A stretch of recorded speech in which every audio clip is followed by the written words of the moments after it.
হরে কৃষ্ণ। নমস্কার। আজকে বেশি কিছু রান্না হয়নি।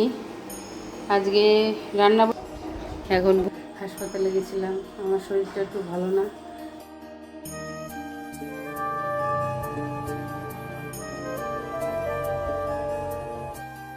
হরে কৃষ্ণ। নমস্কার।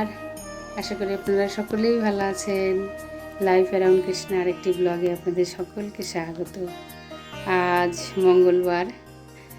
আজ ভগবানকে লাল ড্রেস পরাতে হয়, কিন্তু আজকে আমি একটু গোলাপি রঙের, হালকা লাল লাল গোলাপি রঙের ড্রেস পরিয়েছি ভগবানকে। কত সুন্দর লাগছে। আর আমার গাছের ফুল, আমাদের বাড়ির ফুল দিয়ে ভগবানকে সাজিয়েছি, খুব সুন্দর লাগছে। আপনারাও দর্শন করুন আমার ভগবানকে। আজ আমার ভগবানকে ফল, অনেক রকমের ফল, মিষ্টি আর মুড়ি দিয়ে ভোগ লাগিয়েছি। আপনারাও ভোগ দর্শন করুন। হরি বল। আজকে বেশি কিছু রান্না হয়নি। আজকে রান্না বসেছি অনেকক্ষণ, এখন ভগবানের ভোগ দেওয়ার সময় হয়ে গেছে। ওর বাবা বলছে শুধু আমি পটল আলু সিদ্ধ খাবো, আর কিচ্ছু খাবো না। এই কয়দিন রান্না খেয়ে খেয়ে গরমের মধ্যে ভালো লাগছে না বলে শুধু আজকে সিদ্ধ ভাত খাবো। কিন্তু ও সিদ্ধ ভাত খেলে তো আমার ভগবান কি করে খাবে? ভগবানের জন্য তো আমাকে কিছু করতে হবে। তাই ভগবানকে তো শুধু সিদ্ধ অন্ন দেওয়া যায় না। তাই আজকে করেছি হচ্ছে আম দিয়ে টক ডাল, কুমড়ো আলু ভাজা, আর দুটো উচ্ছে ছিল ওর সাথেই একসাথে ভেজে নিয়েছি, আর ছোলার ডালের বড়া, আর পেঁপে আলু মাখা একদিকে।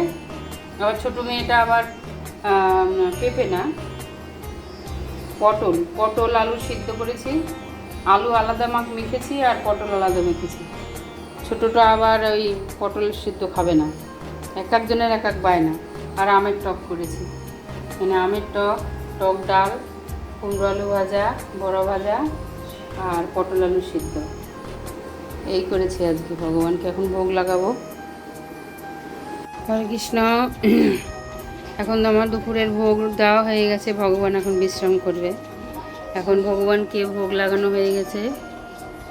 এখন ভোগ লাগিয়ে আমরা সবাই প্রসাদ পাবো, এবং প্রসাদ পাওয়ার পরে আমার বাকি জবগুলো কমপ্লিট করব। আর দুপুরের ভোগ দেওয়ার পরে আমি আবার একটু হাসপাতালে গেছিলাম, আমার শরীরটা একটু ভালো না। হাসপাতালে ফিজিওথেরাপি করতে দীর্ঘদিন হয়ে গেছে, ঠিক মতন আমি উঠি করতে পারি না, দাঁড়িয়ে দাঁড়িয়ে। কোমরে এত অসহ্য যন্ত্রণা, কোমরের যন্ত্রণা আরও বেশি হয়েছে। 84 ক্রোশ পরিক্রমা করেছি হেঁটে হেঁটে, সিঁড়িতে চড়তে হয়েছে, প্রচুর সিঁড়ি ভাঙতে হয়েছে, অনেক সিঁড়ি চড়ে চড়ে চড়ে উঠেছি। আমার কোমরের যন্ত্রণা, ডাক্তার বলেছিল আমাকে রেস্টে থাকতে। রেস্টে না থেকে সে দুবার করে বৃন্দাবন পরিক্রমা করেছে। এখন সেই অবস্থায় এখন আর সোজা হয়ে ঠিক মতন দাঁড়াতে পারছি না, কোমরে ক্র্যাক ধরে গেছে। তাই আজকে ফিজিওথেরাপি করতে গেছিলাম, তাই এখন আসলাম। এখন এসে এখন আমার ভগবানের সেবা করব। এখন দেখি ভগবানকে কী ভোগ লাগায়। রুটি তো করতে পারি না, মুড়ি দিতে হবে আমাকে, মুড়ি মিষ্টি ফল দিয়ে দিতে হবে। দাঁড়িয়ে বেশিক্ষণ থাকতে পারি না, দাঁড়িয়ে থাকতে পারলে কোমরের যন্ত্রণা হয় প্রচণ্ড। ওদিকে মেয়ে ভোগ লাগাচ্ছে না, ভোগ লাগাচ্ছে না, সঙ্গে দিচ্ছে মনে হয়। আমি এখন ড্রেস চেঞ্জ করে এখন ভোগ লাগাবো। এখনও জব কমপ্লিট হয়নি, সেই দুপুরে গেছি আর এইমাত্র ফিরলাম। সে অনেক ভিড় এখানে হাসপাতালে, তাই এখন আমার জব কমপ্লিট করতে হবে। জব এখনও কমপ্লিট করা হয়নি।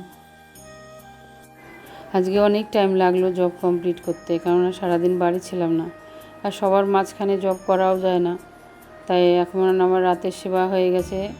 প্রচণ্ড গরম পড়েছে, প্রচণ্ড, মনে হয় ঝড় বৃষ্টি নামবে, ভীষণ ঝড় বৃষ্টি শুরু হয়ে যাবে।